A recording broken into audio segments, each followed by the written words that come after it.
কিছুদিন যাবৎ আমার ছেলেটা দুপুরে ভাতই খেতে চাইছে না। অনেক রকমভাবে টেস্টি করে খাওয়ানোর চেষ্টা করেছি, কিন্তু ও খাচ্ছেই না। তাই ভাবলাম আজকে ওকে একটু খিচুড়ি করে দিই। এই তো প্রেশার কুকার বসিয়ে দিয়েছি, ওর মধ্যে 1 চামচ ঘি দিয়ে সব রকমের সবজি দিয়ে চাল ডাল দিয়ে ভালো করে ভেজে নিয়েছি। একটুখানি হলুদও দিয়েছি, দিয়ে জল দিয়ে প্রেশার কুকারটাকে ঢেকে ওটাতে 2টো সিটি দিয়েছি। ওটা কিন্তু পুরো লো ফ্লেমে ছিল। এবার দেখুন, খুলে দেখি বিনসগুলো সিদ্ধই হয়নি।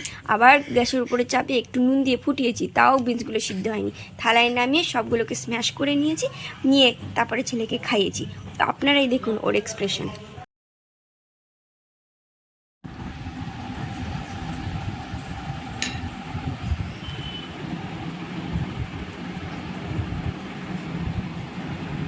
টেস্টি পাপা, টেস্টি টেস্টি।